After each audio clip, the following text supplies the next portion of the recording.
beautiful souls. How is everyone this morning? How are your hearts? How about a moment for gratitude? What are you grateful for? And share where you're coming from in the world.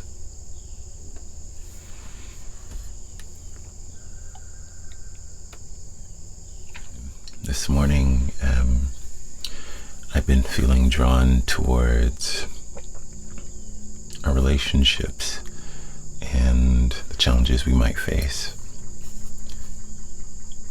and how often we have high expectations of others and we forget to be generous with them, that they are not just the adult we see before us, but they are also the wounded inner child. They are also the wounds of their ancestors and generations that they're trying to move through just like we are, right? And it can be very easy to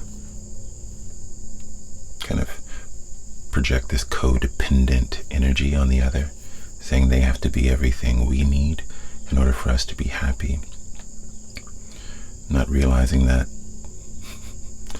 one, that's unrealistic.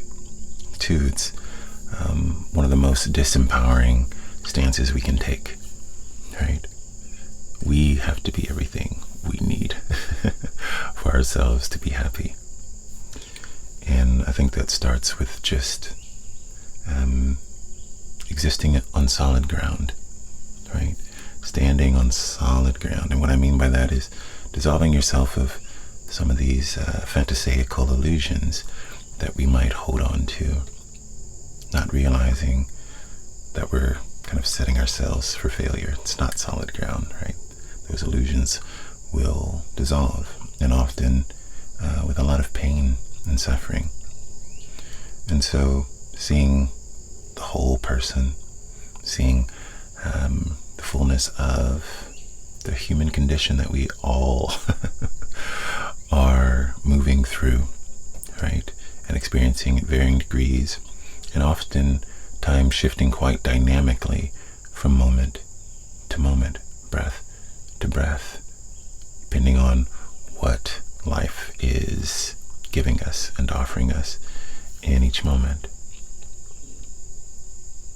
And so today I want to take you through a bit of a loving kindness practice, but it's something I practice on occasion through the wisdom of Thich, Nhat, Hanh, a Vietnamese Buddhist monk. He's one of my, I guess I'll call him my mentor, though I've never met him. And of course now he's passed away a few years ago. But I read a majority of his books and teachings, and they resonate deeply with me. And I thought I'd offer it to you. And so I'm curious if any of you are having difficulty in your relationships. And before we get into the practice, I'm curious what things are coming up for you. What are you learning in these experiences about other and self? And thank you.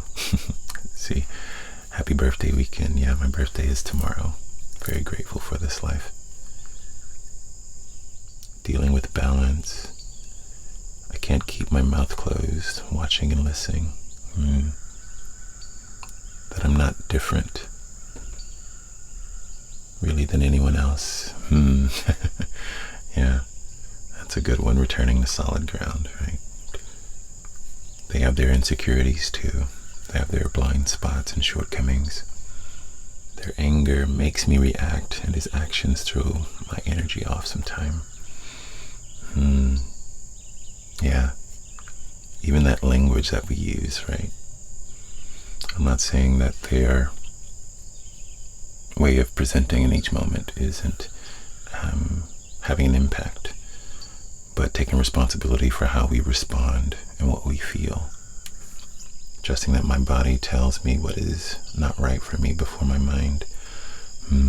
Yeah, that's something we've been focused on this month in our Beautiful Souls community, embodiment practices, listening to the body's wisdom and the vibrations around us.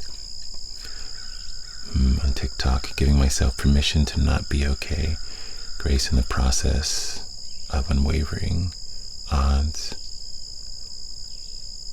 sovereignty. And thank you for all the birthday love, everyone.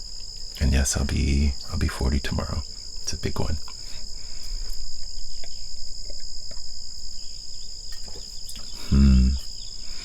Yeah, so a couple of things. One, when we say the other person makes us, right, that's also part of that disempowering stance.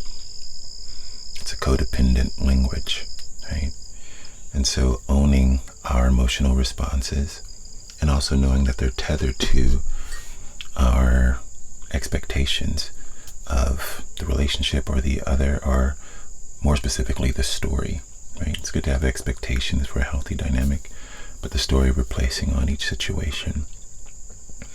And so tuning into, right, whether we're on solid ground or the fantasy, the illusion, which we were talking about this in the community as well, in our sharing circle, the expectations we have for people who have been consistent, even if they've been consistent in behavior that doesn't resonate or align in the way that we would like, right? So they've been consistent in their big responses or their inability to show up. And we can fall into the cycle of staying in judgment, staying in avoidance. But there's an opportunity to be generous, right? An opportunity to free ourselves from that cycle and that pattern. And the door, the gateway, is seeing beyond the behavior, seeing beyond our behavior and response, and looking to the inner child of each one, right? So noticing, okay, what wound is being activated in this experience for them? What wound is being activated within me in this experience? And once we connect on solid ground, beyond the surface, beyond the fantasaical illusions that all adults should behave a certain way, when in reality, all adults don't. In fact, most adults don't, right? But just honoring that, recognizing that, as hard as that may be to accept, but just to see what is in front of us. That most of us are struggling with wounds from our childhood, right? And learning to start on solid ground. In that space, when we see someone becoming angry or unavailable for a certain dynamic, we can offer compassion for ourselves and others.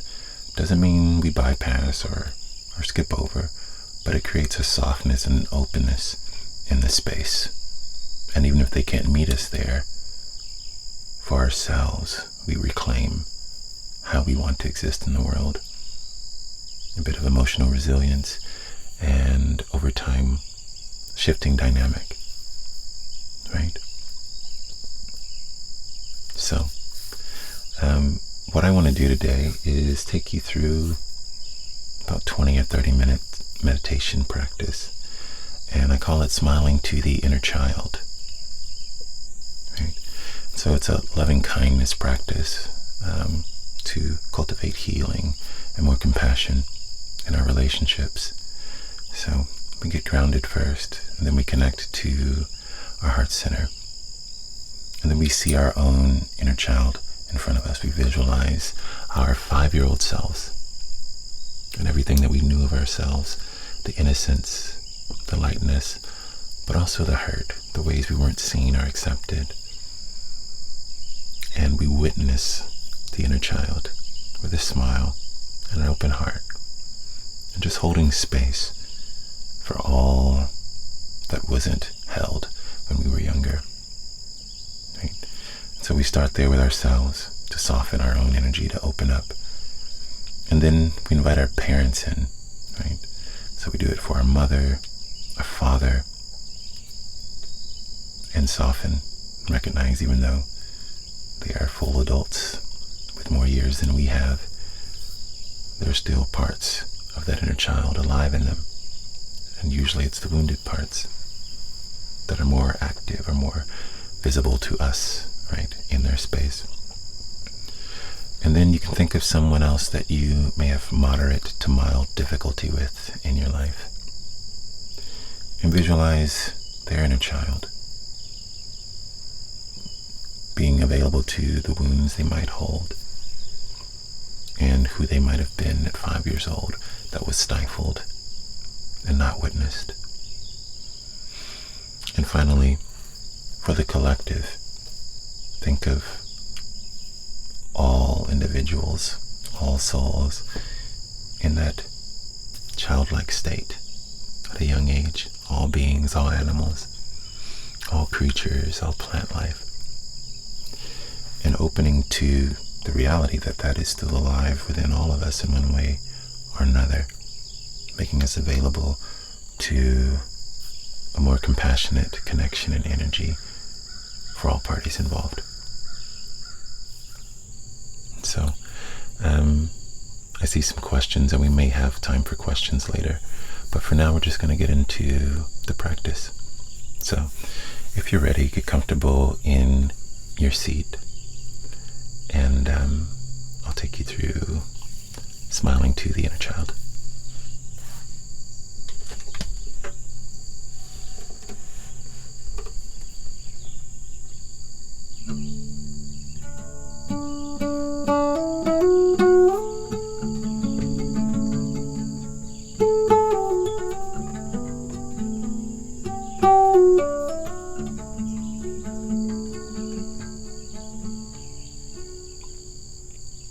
Allow your eyes to gently close.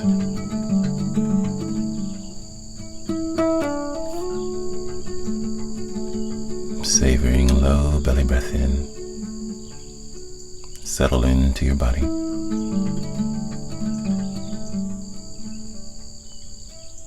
And as you exhale, settle your body into your seat.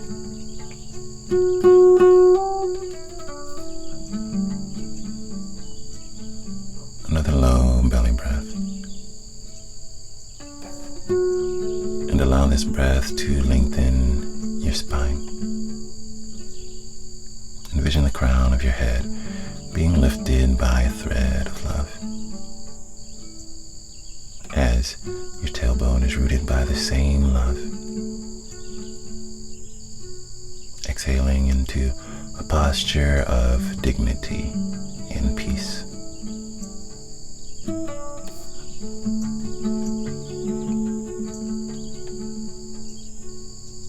Another low belly breath in, and surrender anything you've been holding on to from this week. Any fears, worries, or doubts. Thoughts of yesterday or tomorrow. Exhale and arrive. Right here and now.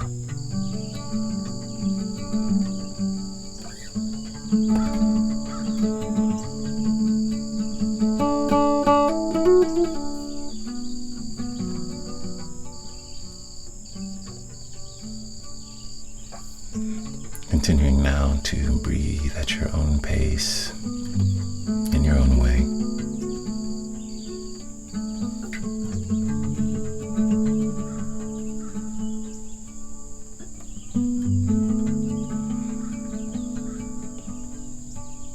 Notice your body's natural way of being.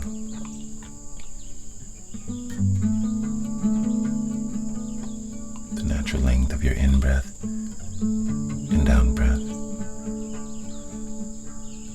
The placement of the breath in the chest or in the diaphragm.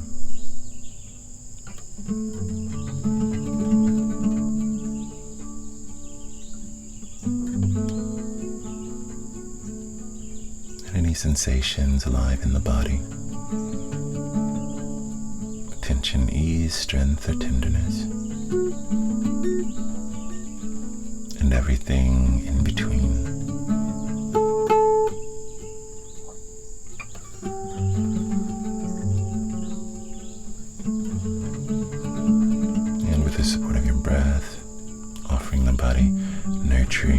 compassionate awareness. Giving yourself an energetic hug. And we'll be right here for just a few breaths.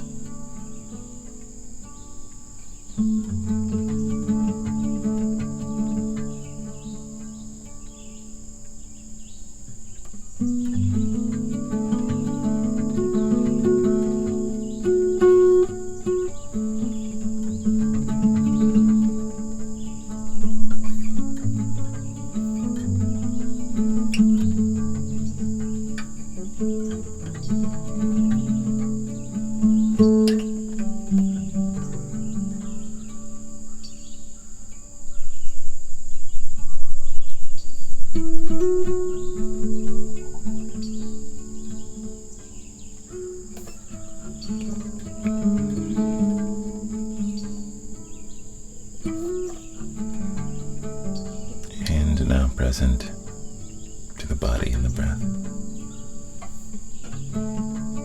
With a low belly breath in, breathe into your heart space.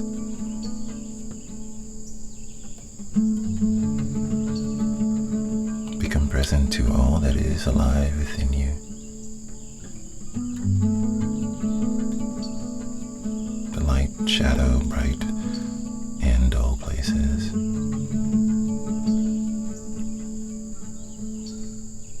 And allow pure love and kindness to arise. To experience all of yourself without judgment. And to open to this moment.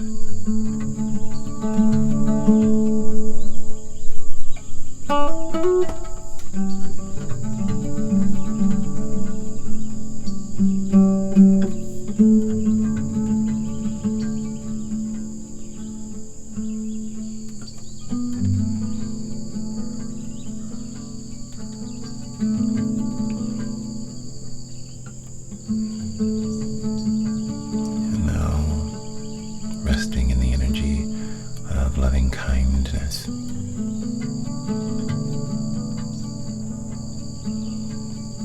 Visualize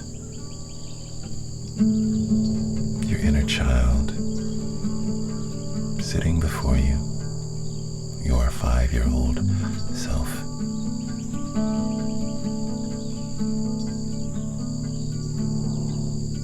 Notice their disposition.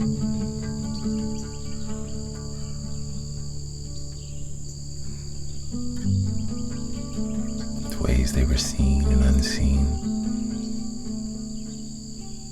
wounded and wild.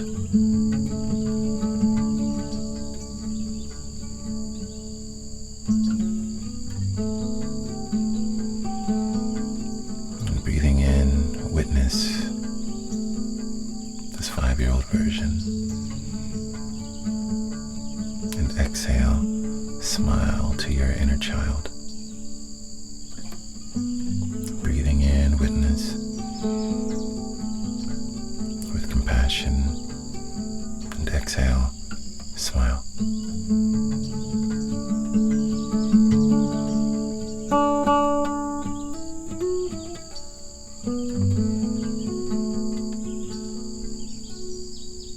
We'll be right here for a couple of minutes, breathing, witnessing, and smiling as we offer loving kindness to our inner child.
allowing the image of your younger self to dissolve.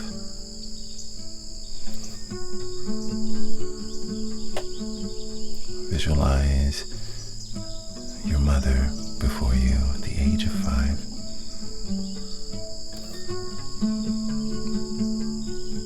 Seeing her beyond the adult version you know quite well.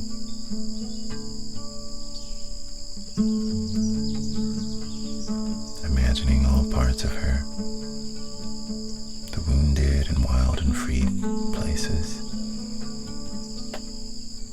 the ways she was seen and held and not seen or held.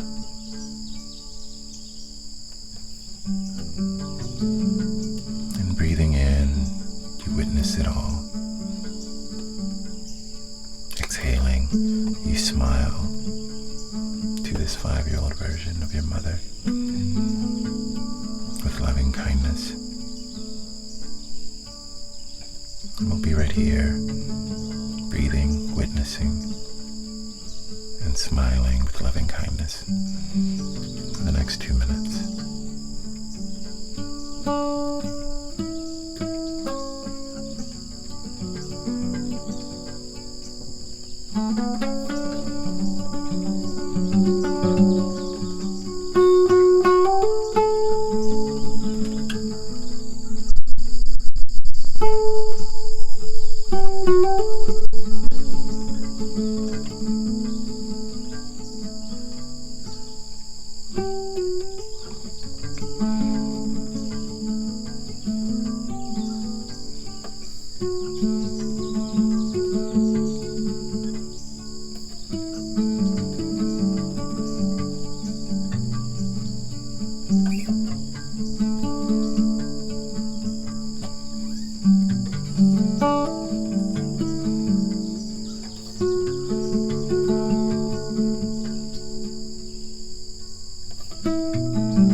And gently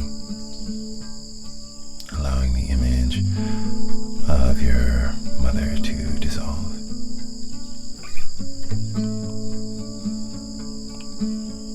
Now invite the visualization of your father at 5 years old sitting before you,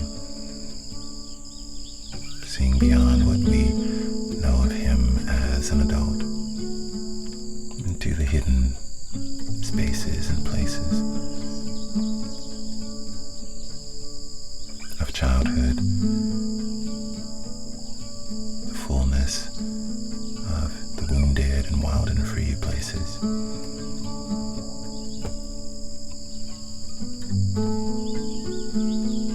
Becoming present to all facets that were held and seen and not held or seen. And breathing in, we witness with compassion. And breathing out, we smile to the inner child of our Father with loving kindness. And we'll be right here for 2 minutes.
dissolve.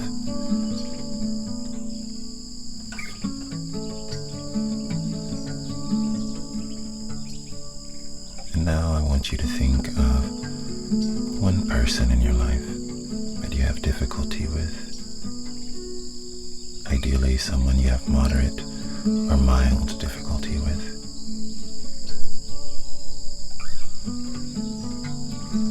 And visualize this individual at the age of 5, sitting before you, becoming present to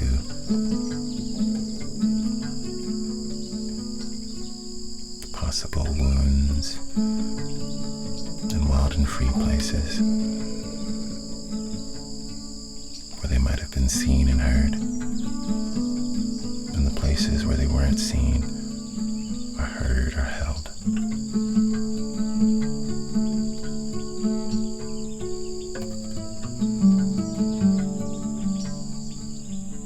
And breathing in, witness them with the eyes of compassion.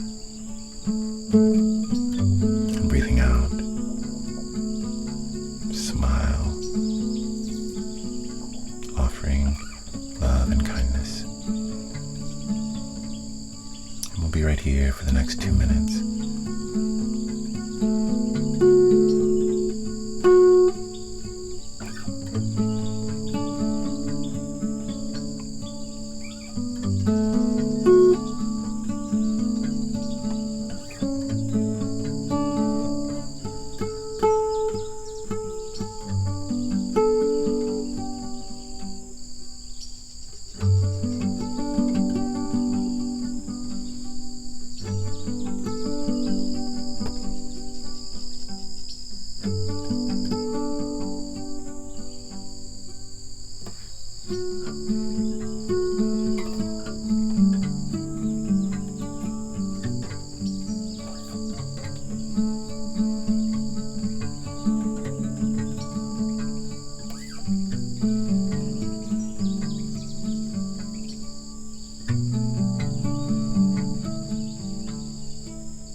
Into your heart once again, softening any tension that may have arisen, and returning to the pure frequency of love and kindness.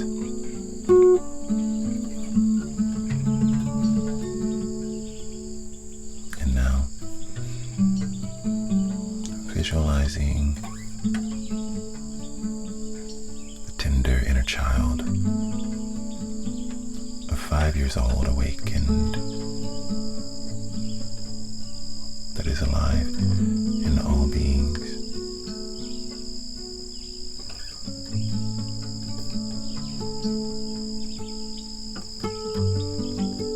That tender child still seeking to be seen, heard, and validated, understood.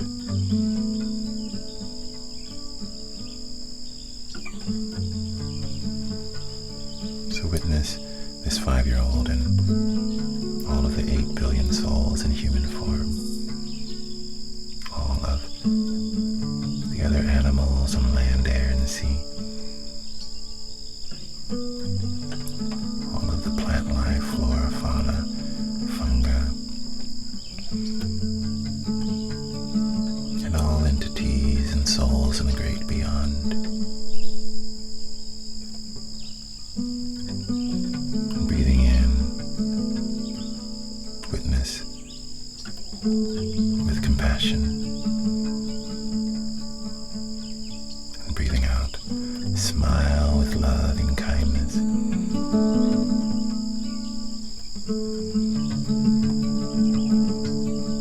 We'll be right here for 2 minutes.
Visualization to dissolve.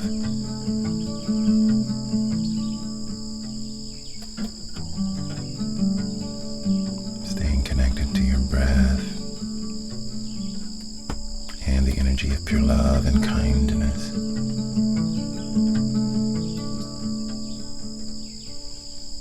Resting here on solid ground.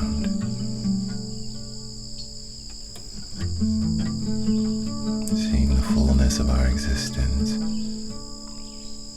remembering the full experience of each one,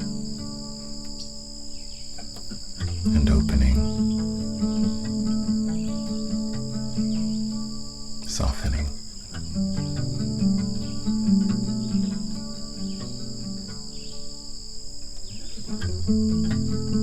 and deepening in love and kindness.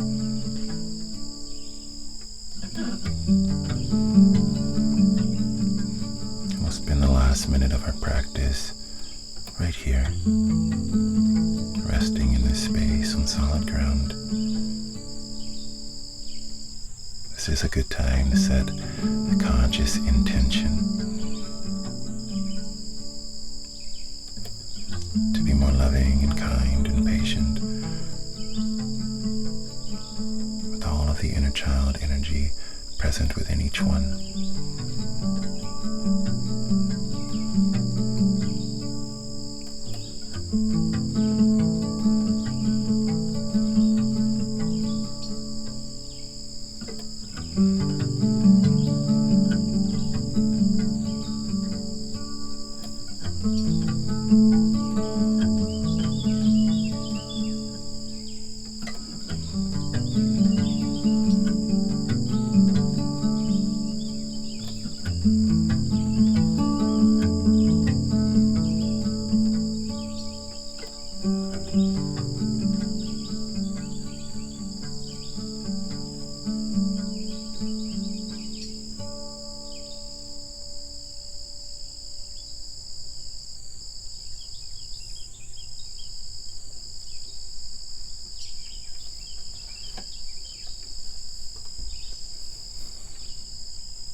Remaining present to your breath and energy.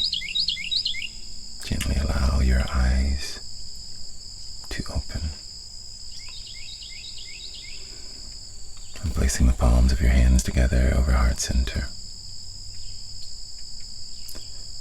The love, light, and the truth within me honors the love, light, and truth within you.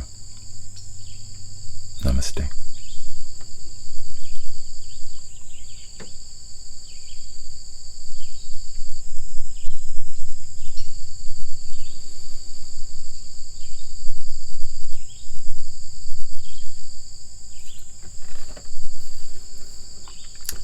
Thank you all for being present and joining me for this practice of smiling to the inner child. Some of you did have some questions earlier, so I'm available for a question or two for just a moment before we part ways, if there is any. Oh, here's a question. How can I redirect loving kindness to my abandoned physical body? What a question. Beautiful, thank you. So, without knowing the fullness of your journey, with feeling like you're out of your body is what I'm taking from the way you worded your question, I'm just going to first say, offer yourself compassion for that part of you that needed to escape your body, whatever happened at whatever point in your journey, because that is the survival strategy you chose naturally, and it served you well. So holding the fullness of that onset, and then reminding yourself it's safe to be in your body, to rest in your physical being. If you feel out of your body, or if it's associated with chronic pain or something of that nature,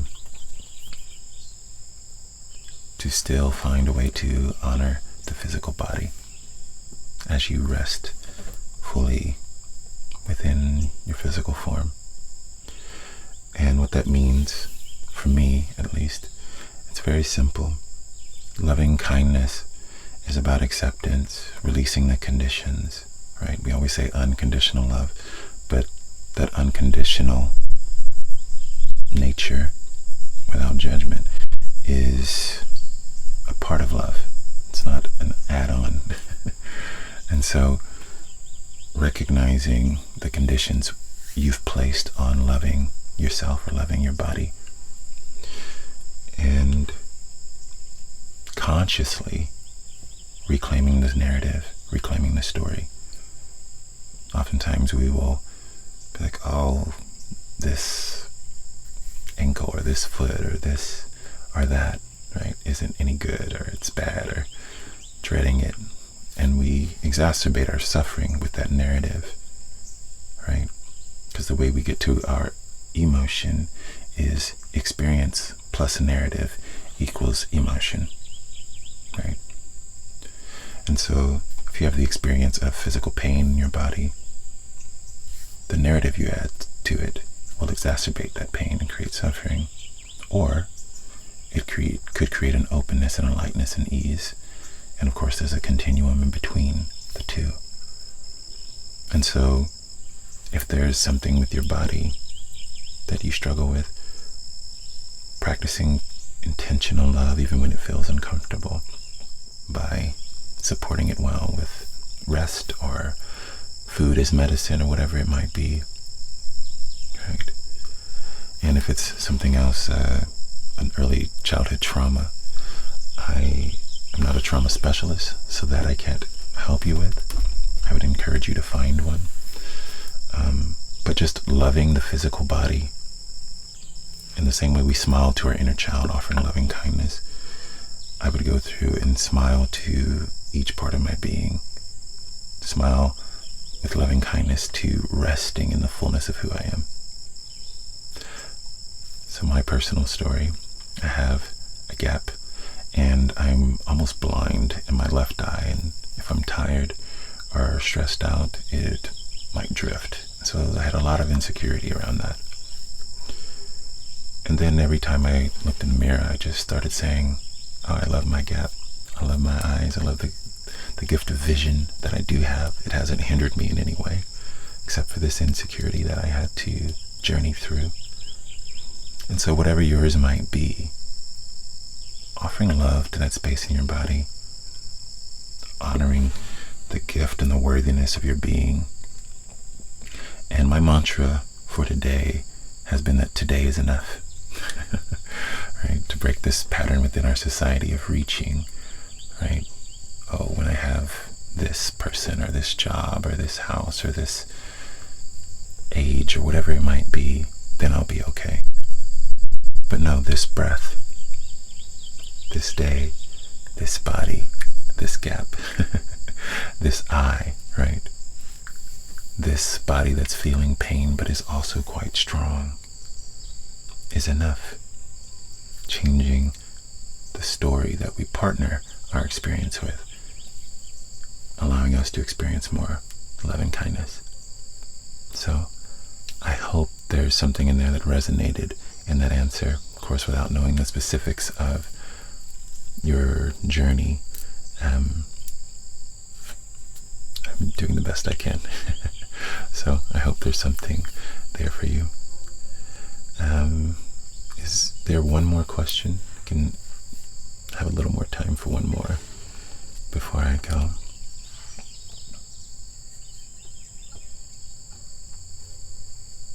Oh, gaps are in now. In my opinion, they were never out.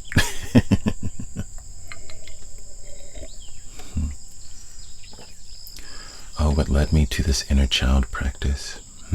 Great question. I think it started in my mid-20s when I realized that everything I had accepted about myself or life was all secondhand information. Meaning, okay, I'm doing this because this is how I grew up. This is how I was raised. And that's not to say that how I was raised or how I grew up was wrong. It's just a recognition of that is how I was programmed, right? And there's a lot of beauty and wisdom in many parts of that programming. However, there are also parts of that programming and that way of growing up, and I think likely true for any and all of us, that weren't resonant, right? Didn't feel natural. I wasn't heard or seen, and I was wounded in some spaces. And so after reading Neal Walsch, Conversations with God, he mentions is this question, is what's normal natural? Right? Is what's normal natural? And that led me down a deep inquiry within myself. Is my normal what's natural for me? Right? is my normal, what's natural for me, is the way I behave and show up and express myself, what's actually natural for me. And I define natural as inherent or innate, right? What was naturally within me as I entered this world at the point of conception. What would I do if it wasn't society's expectation for me to behave a certain way, or my family's or friends, or whoever I was looking to for validation or acceptance or belonging? And that led me back to childhood, right? So when did I start betraying my natural for normalcy, right? And it's always in childhood. It was a strategy, fight, flight, freeze, or fawn strategy. And mine was a lot of freezing and fawning, people pleasing, staying silent, masking, right? And through that lens, realizing, oh, I have all of these parts of myself I haven't seen or processed through consciously. And I'm trying to manage the outside world and other people and place the responsibility on them, right? That's how you know it's inner child, when you're continually giving the responsibility to others for how you emotionally feel and respond and create boundaries for yourself. Or in other words, it's kind of like you create a bomb. There's a bomb within yourself of all this unprocessed energy and emotion and pain. And it's wired, and everyone else has the red button that they can push at any time, and you have no control, right? That's how we exist through the world, and we try to tell everybody, don't push my button. Don't push my buttons, right? We'll say that quite literally in some cases. You're pushing my buttons. And it's funny, right? That's kind of like the fantasaical version of reality that we all experience as normal. But the real ground is that, oh, I unconsciously gave you that power. I unconsciously am still looking for mom or dad or whoever in childhood who should have had those buttons to help train me how to emotionally regulate. And now it's time for me to recognize that no one's coming, as they say. So I have to do that work, right? And what's the word? Disarm the bomb, right? If you will. Or rather, give myself the trigger, the button, if I'm going to go there, right? Do it with eyes wide open, with intention, and hopefully with some love and tact, right? Not lost in a big emotion because you haven't been present to it. And so, that's what led me to the inner child work. It was just a natural kind of inquiry that led me back to the start, right? What's natural for me. And it's been a big part of my journey, but also my work, tuning into the heart space. Why I'm always asking about your heart, to get you out of the noise and the illusions and recognize, oh, it's an emotional me thing that I'm having difficulty with, that I'm not being present to, that I'm not learning, I'm not partnering my experience with a story that serves the emotion I want to experience in the world, right? And the empowerment I want to experience in my world. And so, I guess that's how I got into inner child work, and a lot of other things along the way, for sure.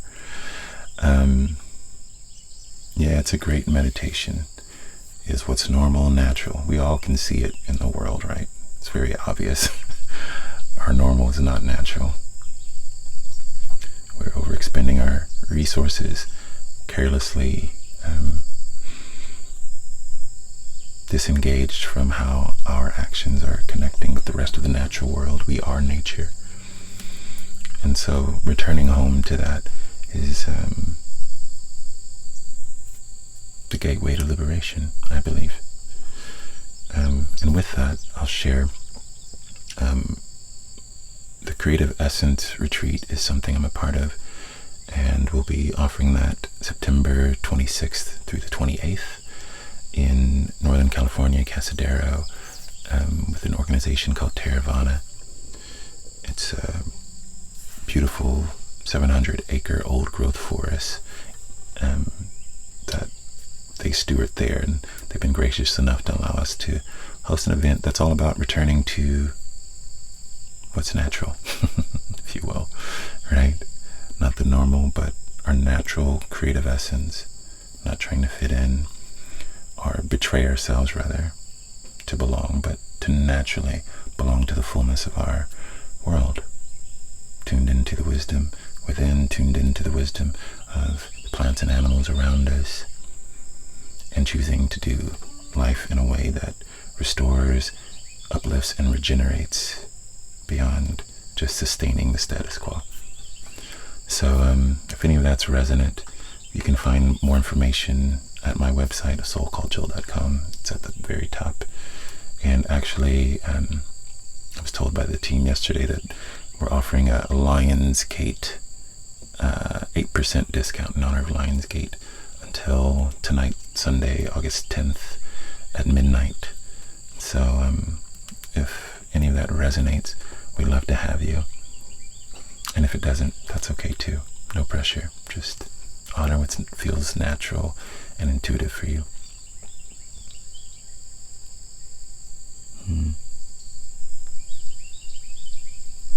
So I want to say thank you all for joining me.